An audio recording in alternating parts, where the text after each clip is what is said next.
What is happening? Ben Sheppard here and welcome back to RunThrough TV. Okay, what you're about to see is a full unedited conversation with me and Laura Watts, who's just become a finisher of one of the most famous ultra races on planet Earth, the Badwater 135.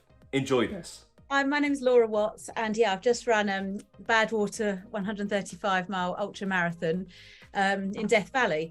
So yeah, I'm not a professional runner. I just do it because I love it. But yeah, so Badwater 135 it's an incredibly famous race, but for somebody that doesn't know, or for somebody watching this now that is just a bit like, well, that sounds crazy. Just explain exactly what Badwater 135 is. So yeah, it's ultra marathon. It starts at Badwater Basin, which is the lowest point in the United States. It's 282 foot below sea level. It crosses 3 mountain ranges, and it finishes at Mount Whitney Portal, which is like the portal to the highest mountain in the United States.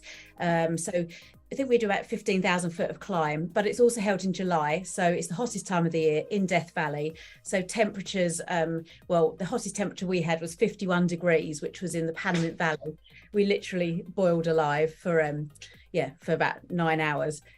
So yeah, that's basically it. And it's very difficult to get into. It's like an invitational race. So you have to have quite a good running CV, and then the race director, Chris Kostman, and a panel of people kind of select the top 100 ultra runners. So it was like a complete honor to, I know most people probably think that isn't an honor to put yourself through that, but for me, it was an honor to get selected and have a go.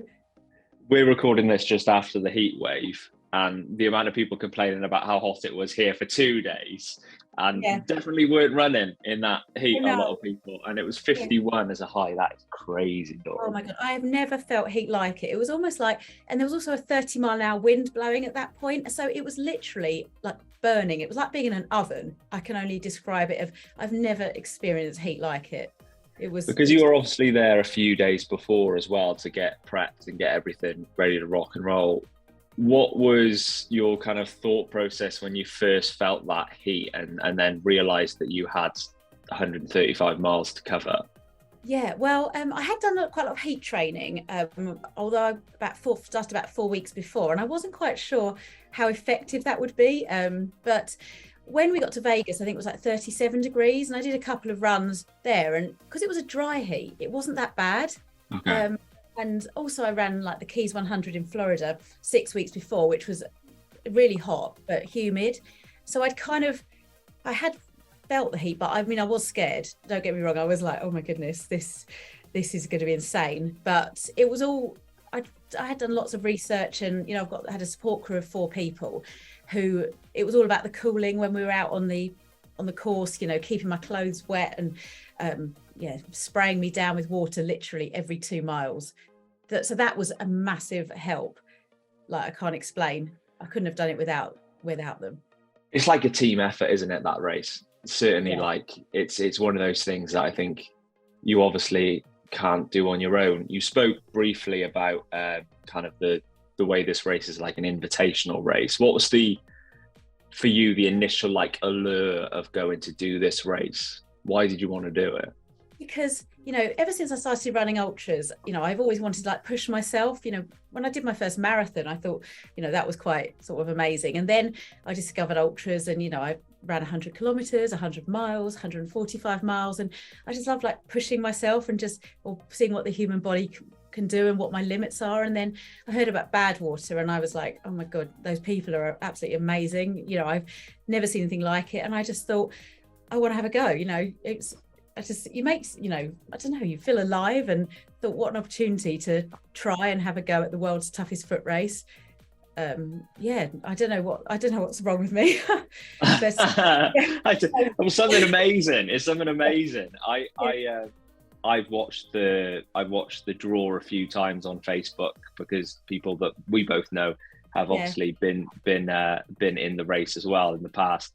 When your name got called out, when your name got said, like what was that feeling? Because I imagine it's kind of like it's a feeling of elation because you're going to do a race that you've always wanted to do, but it's also kind of a feeling of slight terror because you've got 135 miles to cover and all the training leading up to that.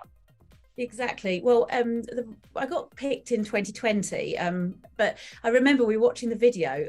We raced back from the gym, my husband and I, and he was like, "You're never going to get in," and everything like that. And so we started watching it, and then suddenly, you know, Chris Cosman said, "Laura Watts from Bognor Regis." And I was like, "Oh my goodness," you know, I was like, "Oh, this is amazing." And then Matthew, my husband, was like, "No, we can't. You can't do it. We haven't got the annual leave." You know, it was he sort of, and then I was like, I am doing it, you know, I've been chosen. And then obviously COVID happened, etc. So, I mean, God, I could not believe it. It was like so exciting to get chosen. It was, honestly, it was an unbelievable feeling. And then obviously I've had 2 years to prepare for it, which with hindsight was actually quite a good thing because I learned so much more about the race and about heat training and getting the best crew I could get. So in a way, it was kind of a blessing to have those 2 years, because I do think it really helped me, you know, the long run.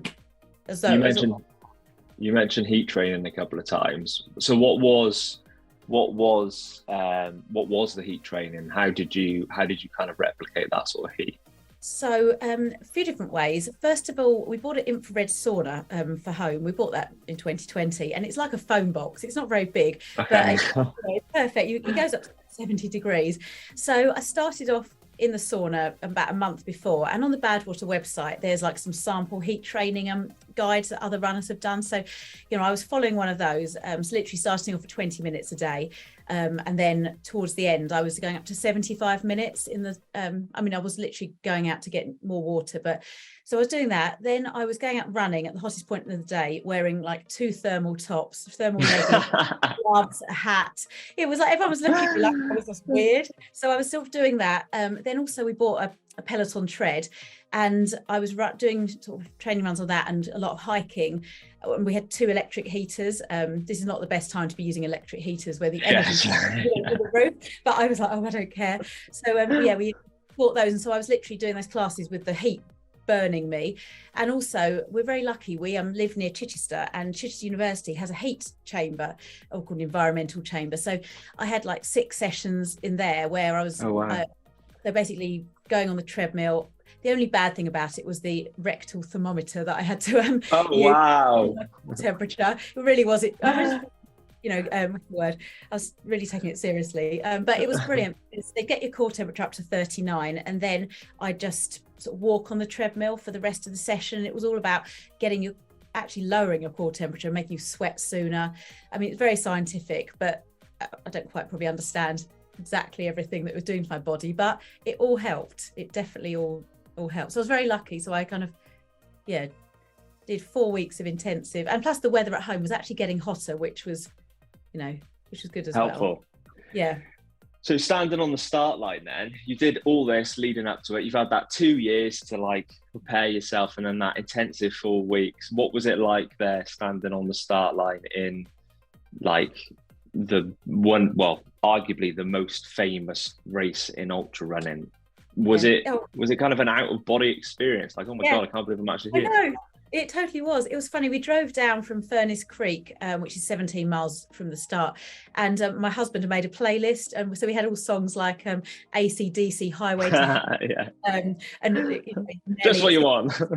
yeah. So we had them pumping out the stereo, and I was like, oh my goodness, it's finally happening. And then we get to the start line, and you know, it's exactly like you see on the YouTube videos. It's so there's some photos, and then they played the US national anthem, and this lady called Joyce, she sang. Oh, but it was quite funny because during the national anthem, this car alarm started going off in the car park, and it was also really awkward. You know, it was like, does she stop? Does she keep going? And it took ages to silence. So it sort of broke the ice in a way, but it was amazing. It was just like amazing being there, and everyone was literally dressed in, you know, with their flashing lights on, and it was a bit surreal. I was like, oh my goodness, I'm actually about to do this, you know. So I was kind of scared, but just embraced it and was just trying to soak up every minute of, you know, being there. Because it's one of those races, isn't it, that I'd imagine you have thought about for so long, and then when you're actually there, like I said, like almost out of body, where you're thinking, this is like I need to take in every moment and every second of this race. And then the gun goes and you go. What's that first couple of hours like? You've got there, you've had all of that high emotion of being at the start line, and then now, oh right, okay, I've actually got to do this race. What's that sort of first couple of hours like? Well, it was really good because there's the 3 starting waves. So I was on the 8 o'clock starting wave, and I was really pleased about that because everyone's got to get to mile 50.8 by 10 o'clock in the morning. So I felt like I had an extra 3 hours in the bag for the 11 who are the super duper runners. But I started running, and everyone kept saying to me, you've got to start really slowly. So I did start really slowly, but everyone else was starting really slowly. So I found myself kind of moving up the field quickly, and I was like, God, Laura, slow down. And it was just brilliant, especially the first because the first couple of hours, you've got all the support crews following the runners in my wave who are heading towards Furnace Creek, and then you've got all the next lot of starters who are driving the other way. So there was a lot of beeping and sort of cheering. So I was really trying not to get swept up in the euphoria. I just put my music on and just try to just literally sort of focus and think, right, get to Furnace Creek, 17 miles, just really take it so steady. But yeah, I wasn't even hot. That was the really weird thing. It was about 45 degrees. And I swear to God, I wasn't hot. And I was thinking, this is so strange. Why am I not hot? But I guess because there was no heat of the sun. I know, and it was the dry heat. I don't know. Maybe it was the heat training, but I was so happy. I was like, this is amazing. I'm started off really well. I'm not hot. But I was seeing my support crew every literally 2 miles, and they were coming across the road and spraying me down, changing my water bottles. I just tried to settle in, not think about 135 miles ahead of me. I literally was only thinking of the next next waypoint that was where there was a timing station or something like that. So yeah. Did you have a strategy then? You mentioned like you going into it thinking of the next point. Did you have a strategy in your head for the race? I mean, the support crew were told not to let me quit at any cost unless that was one strategy, not to die. But then I literally had broken down because there was one of the articles I read, I think it was called Zwitty's Ultra Guide, and he'd literally broken the race down into sections of say going to Furnace Creek, then the next one to Stovepipe Wells, and I'd basically had these little cards laminated with all his sort of advice of this section to walk it, this blah de blah. So my strategy was get to each timing checkpoint, and once I got to the 50.8 mile bit, I had 2 hours in the bank then, so I think I got there at 8 o'clock in the morning. Everyone said once you've got to that bit, all the other sort of time limits are really achievable. So I knew that that was my main worry of getting to there by 10 a.m. just because I wasn't quite sure, with the hills, etc. Even though, you're thinking 14 hours and I could easily do 50 miles in 14 hours normally, but there's all that worry, isn't it, with the elevation and the heat and how, and also as the race started at night, that was another thing. You were literally going into it. I've never really started an ultra like that at night where you've go into it sleep deprived from the way you go. So I was actually breaking it down to doggy-sized chunks and looking at it. I guess it makes it slightly easier then to digest those. Right, I got to do this part. I got to do this part. I got to do this part. I got to do this part. And like you mentioned, cut-offs there. A lot of people don't finish Badwater. It's one of those races that the finishing rate is low compared to other races. Yeah. When did you allow yourself to think, all right, actually, it might be a daft question that, because you've already just said, I was not going to drop out unless I was going to die. So you went in with that sort of, I'm going to finish this. Was that kind of your mentality? Like there isn't really an idea in my head that I'm not going to finish this. I did try it and be really positive because I thought, I've told the whole world on social media that I'm doing this. Kind of like, I feel a bit of pressure from that. But also, I think because I did start off I really did, for me, I felt like I really had started off so well. And I thought, I'm here, this opportunity. I mean, of course, I had low points, when I was sort of going up Father Crowley and it was still like 50 degrees and and the elevation was quite savage. And especially going to the second night when, I was really, really tired.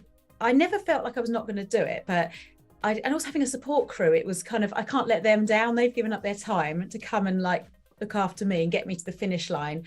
You know, I did have sort of low points when in my head I was like, what am I doing? You know, but I knew that the feeling I had to go and get that buckle. Failure was not an option. I was pretty strong mentally actually throughout.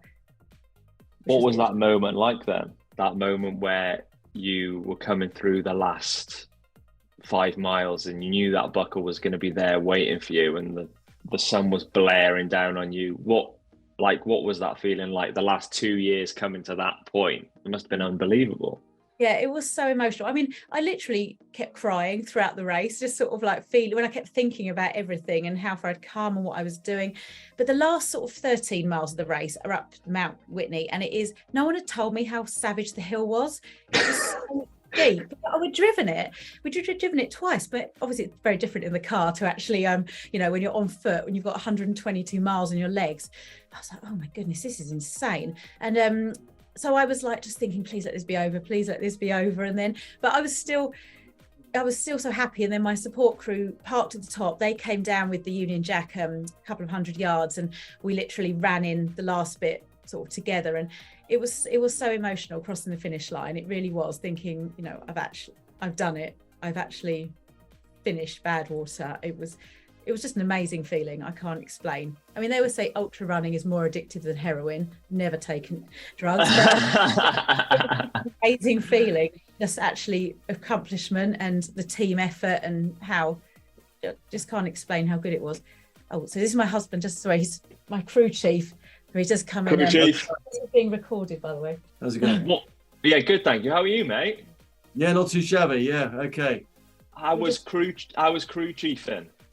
It was really good, I have to say. Bear in mind, I've only ever crewed Laura on my own, especially in Miami Keys. That was quite hard.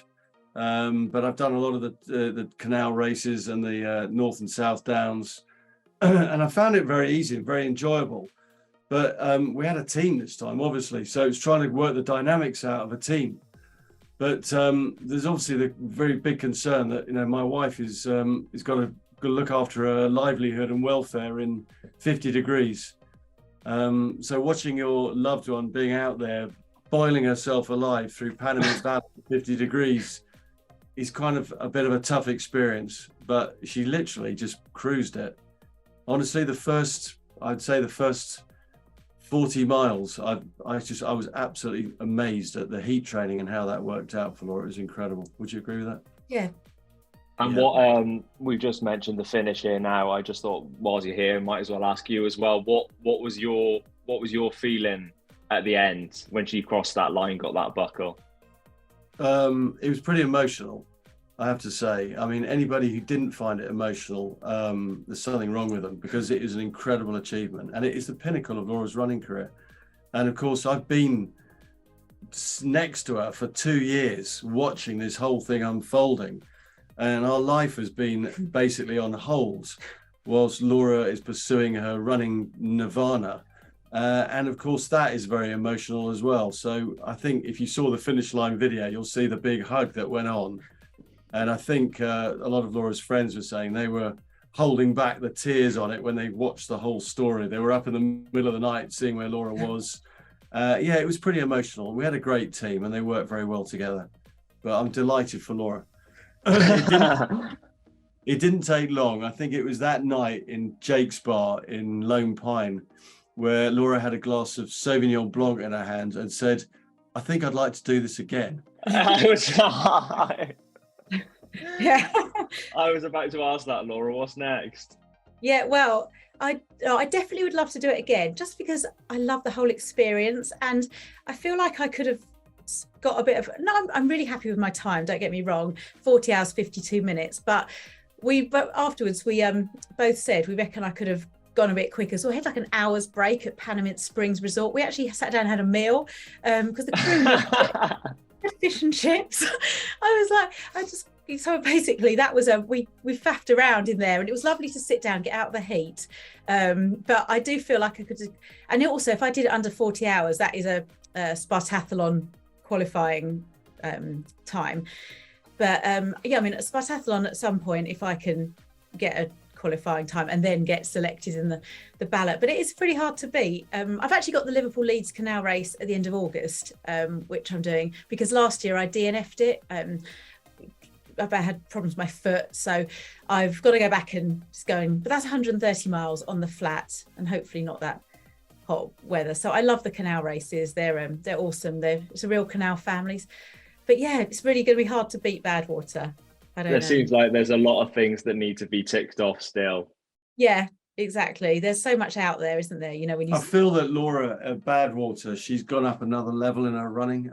It was incredible to be mixing it with ultra running icons out there. I mean, Laura, you name a few of these guys. I mean, Harvey Lewis, Ray Sanchez, he's done it 14 times. Dean Carnazes was on the group of Joe Manta, and we basically I was going up one of the hills, and Scott Jenkins, the 200-mile plus amazing ultra runner, he crossed the road and asked Dean if he'd come and have a photo, and Dean like walked with me for a bit, gave me a hug, we had a photo, and I was like, this is insane. I'm like, Dean is crewing like another runner. And then there was Sally McRae, the guy Michael McKnight, loads of these amazing ultra runners. But it was amazing seeing them actually suffering. That wasn't nice to see that, but so many people were being sick and really giving it their all. And then all the British people that were there, like John Stocker, who's had the record for the backyard ultra, and Debbie Martin Consani, she's amazing, spine race winner.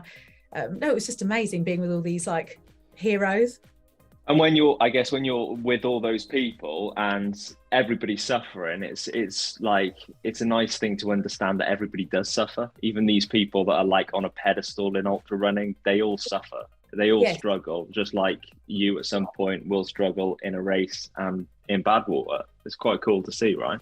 Yeah, no, exactly. Because I think before I started the race, I had this like imposter syndrome. I kept calling because I felt like, oh my goodness, I'm here, and like, how am I here? Have I just slipped through the net? Why, But then actually, when I was doing the race and I didn't come last, I kind of thought, I actually did quite well, and I finished.